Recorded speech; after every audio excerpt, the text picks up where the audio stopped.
Prime Minister Trudeau is finishing up a quick trip to New York City to tout Canada as a key trading partner. Let's listen into his remarks. Protect women's rights.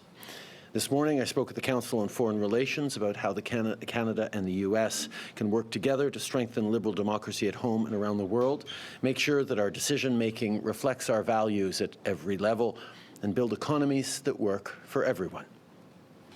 J'ai passé 2 jours productifs ici à New York à discuter avec des chefs de file des milieux gouvernementaux, philanthropiques, culturels et autres au sujet de l'enjeu important and other important issues for Canada and the world. Yesterday, I was at the UN, where with Prime Minister Mia Mottley from Barbados, we had a discussion about defending Sustainable Development Goals. I also spoke at the Global Citizens Now Forum for women, peace, Jacqueline O'Neill. We spoke about gender and Canada's initiatives to expand the role of women in the world, including in conflict areas, and what we are doing to protect women's rights. This morning, I gave a speech to the Council on Foreign Relations. It was on ways that Canada and the U.S. can work together to strengthen liberal democracy across the country and the world, and how to ensure that the decisions we make are in line with our values at every level, and also how we can build economies focused on the interests of all. It was a very productive visit, and I'm now happy to take questions. We have 20 minutes for questions from media. Nous avons 20 minutes pour les questions des médias. On va commencer avec Radio-Canada. Bonjour, Louis Blouin. Monsieur Trudeau, votre frère va témoigner la semaine prochaine en comité parlementaire. You testified, or there was a testification at the commission last week, and it's harder to say that there's a wall between you and the foundation. It seems that you're being dragged into that despite all that. Do you feel that way? No, not at all. My brother has been working for the Pierre Elliott Trudeau Foundation for quite a while. You don't see a connection between the two? Well, yes, he's my brother and I love him, but he does his things and I do mine. Okay. It is no secret to anyone that my brother has been deeply involved in the Pierre Elliott Trudeau Foundation for many years, and he will answer questions as they are asked of him. L'opposition à Ottawa critique beaucoup la pertinence de votre voyage. Ottawa is criticizing the relevance of your visit here in New York because it seems that you're disconnected given the public servant strike. What would you say to defend the relevance of what you're doing here in New York? Well, first of all, as always, I am updated on what's going on and the approach of the negotiations with public servants, and these are negotiations we're following closely. I'm also updated on what's going on in the rest of the world, in Sudan and other places. However, we are here to share and contribute to important conversations on how we're building a world economy that works for everyone and how we're strengthening democracy, how we can ensure that there are good jobs for the middle class in Canada and across the globe. These are issues that are of great concern to Canadians and that where we can contribute and on which we have work to do. Significant global questions going on about how we build economies that work for everyone, how we move forward on promoting security and stability in the world. And these are conversations that Canada has a lot to offer on. The way we've both invested in fighting climate change and growing the economy, the way we're working to create good, strong middle-class jobs and thriving communities across the country is a story that not just Canadians are interested in, but people around the world. And working with our partners and allies on those goals is important. But obviously, while I'm here, I continue to be kept apprised of other issues around the world and things going on back home, like the latest state of negotiations around the public service labor disruption. Next question. Hi, Prime Minister James McCartan, Canadian Press. Obviously, critical minerals are a key component of everything that you're talking about today. But now that the incentives are in place in both countries, there seems to be a real demand for some clarity on the permitting side. Can you, understanding obviously the balance you're trying to strike, can you give anyone, what would you say to those who are demanding some clarity on that front, what the regulatory landscape is going to look like going forward? Well, what we saw through 10 years of Conservatives was that it was difficult to get things built in Canada because even when things were approved, they'd get bogged down in the courts because people felt that there were steps being skipped or communities not being consulted or Indigenous rights not being respected. So over the past 8 years, we've been serious about building partnerships and rebuilding trust with Indigenous peoples, working with communities who are worried about climate change on the impact for their kids and grandkids, and making sure we're putting together a stronger, clearer process that is both faster and more predictable, while, of course, making sure we're protecting communities' interests and protecting the environment. That's what we're moving forward on. And yes, there's more work to do, but I will highlight a lot of it's about perspective. When I sat down with the U.S. Chamber of Commerce head just last week, she pointed out to me that she felt that permitting was faster in Canada, and she wanted to get some advice on how they could accelerate permitting in the United States for similar projects. So I think everyone's facing these similar challenges. We just have to understand that giving clarity to business and demonstrating real responsibility in terms of creating good jobs, good opportunities, and support for local communities is the way to get things done. Speaking of mining, there are some tribal leaders in D.C. today for the Transboundary Waters talks. Obviously, you've agreed to agree with the president on solving the Elk Valley problems there, but they continue to demand a joint reference from the IJC. Why not simply agree to a joint reference? What is the holdup there, and what can you say about where that discussion is going? We believe that there are processes that were being followed right now that have a better chance of getting to a resolution, and the ministers are working very hard on this, and they can speak more to that. Hello, Prime Minister. Barbados has already cut ties with the British Crown. You met with the Prime Minister of Barbados. And a poll out this week shows that a majority of Canadians do not want King Charles as their head of state. Why shouldn't Canada hold a referendum to decide whether it wants to sever ties with the British monarchy? I think there are a lot of really big issues that Canadians expect us to be dealing with every day, whether it's fighting climate change, whether it's creating strong, growing, inclusive communities with great jobs for the middle class, whether it's standing up in a more uncertain world for our values and the stability of our democracy. Because Canada does have one of the most stable democracies around. There are obviously a number of people who feel that a different system would serve us better. Those people can make those arguments, but what those people can't do is agree on what alternative would be better. And I think diving into constitutional negotiations over an issue like this, when so much focus is on how we support Canadians, how we create a strong economy for the future. Our budget was focused on affordability, on creating great jobs, on delivering on health care and dental care. These are the things that Canadians are most concerned about. These are the things that I will stay focused on. Next follow-up. The NDP and the Conservatives have criticized you for coming to New York while the strike continues at home. The union is also calling on you to get directly involved. So I'm wondering if when you do go back to Canada, do you intend to do anything to try to break this impasse? I have been directly and intimately involved in the negotiations, in hearing about what discussions are going on. I have deep faith in collective bargaining as a process, and we know that our negotiators are putting forward serious offers and working constructively with laborers on this. This is an important part of how we make sure that workers are properly supported in this country, and we're going to continue to allow it to unfold, and I will continue to be engaged with it. Depuis les débuts, je suis impliqué. Since the beginning, I have been involved. I've been involved in the negotiating strategies and our commitment around the bargaining table. Obviously, negotiators are working hard for the government, for management, and the union is also working hard. I trust in the negotiating process, and we will continue to keep an eye on it. Hi, Prime Minister. David Thornton from CBC News. You met with Bayesian Prime Minister Mia Mottley yesterday. How is Canada going to respond to her calls for Canada to support the Bridgetown agenda?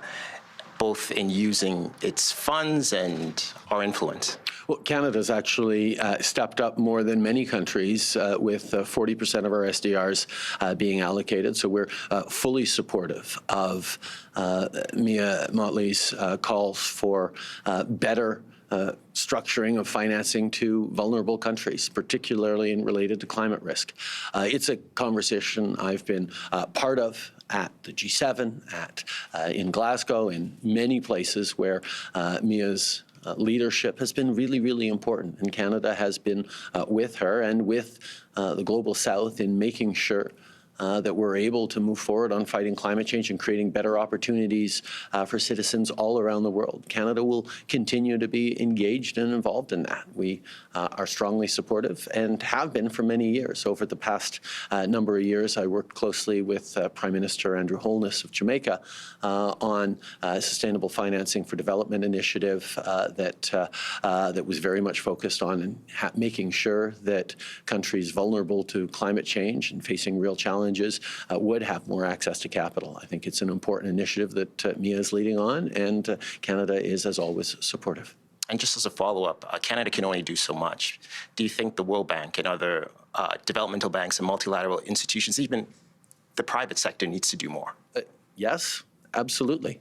These are conversations that I will certainly be having in a couple of weeks in Japan at the G7 in Hiroshima, where we will be digging into how we can make sure that international financial institutions like the World Bank and the IMF continue to make sure that capital is being accessed by countries that need to both counter the impacts of extreme weather events, but also create opportunities to reduce their carbon emissions and provide affordable energy for their citizens. These are issues that matter deeply to us. As I mentioned in my speech this morning, we need to be much more engaged as a developed world, as the G7, in making sure that the Global South has all the opportunities to flourish and grow in a lower carbon world.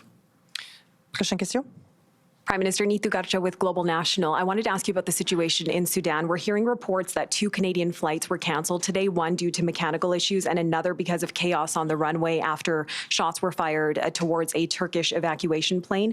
Does this mean the deadline to get Canadians out of Sudan will have to be extended? And have you been briefed on whether there's a backup plane for the one experiencing mechanical issues? I have been briefed just a few minutes ago that the mechanical issues on the first plane have been resolved and that we are looking to continue flights as quickly as possible alongside our allies. It's a real effort combined with many, many different countries to try and get citizens out of Sudan. And that's something that we will continue to be part of. Canada's playing a clear role there, and we will continue to.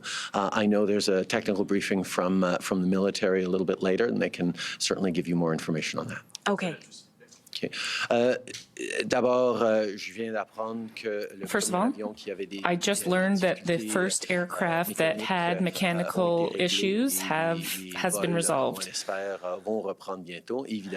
Evacuation flights will resume soon.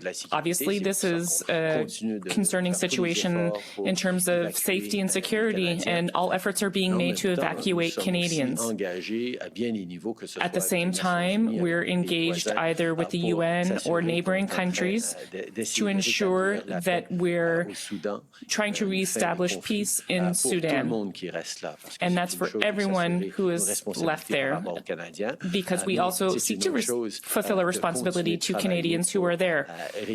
We will continue to work to reestablish peace and security for everyone in Sudan. And Prime Minister, regarding Canada's role in creating order in Haiti, yesterday you mentioned that you had productive or great conversations with the Barbadian Prime Minister. Can you help us understand a little bit more about where things are at, about what you called solutions from within the country? For about 3 decades, Canada has been engaged in many, many interventions in Haiti, whether it was around security forces or police or institution building or capacity building or political support. And unfortunately, we find ourselves yet again in a terrible, terrible humanitarian security situation in Haiti. We need to make sure that we are strengthening Haitian institutions from within to be able to respond to it. Primarily, and first off, that means supporting the HNP, the Haitian National Police, to be able to have the resources, the pay, the uniforms, the training necessary to start reestablishing a little bit of order and security in Haiti. It's a big challenge. It's one that Bob has been engaged directly in here at the UN in a number of conversations, including recently at the Security Council. We're going to continue to step up, including with $100 million worth of support for the Police Nationale, including with sanctions, which we're encouraging other countries to bring on as well, including working towards political solutions with allies in the region. There's a lot of work to do, but Canada is there to do the work. Next question. Hi, Prime Minister. Tom Perry, CBC. I just want to ask you a follow-up on that question earlier about the opposition comments about you even taking this trip. Is there anything you can point to on this trip? Anything, conversation you had, something that happened that you can say to Canadians, this is why I had to come to New York? We're in a really uncertain world right now. We're facing war in Europe because an authoritarian government is trying to destabilize democracies and the rules-based order. We're facing the increasing consequences of climate change, not just at home, but around the world, and the impacts on people and the upheavals and instability that come with it. We're still dealing with a hangover from the acute phase of the pandemic, which has continued to disrupt supply chains and cause people to rethink how we build stronger economic futures with healthy citizens. These are conversations that Canadians need to be part of. These are conversations that are happening all around the world right now. And Canada actually has an important story to tell.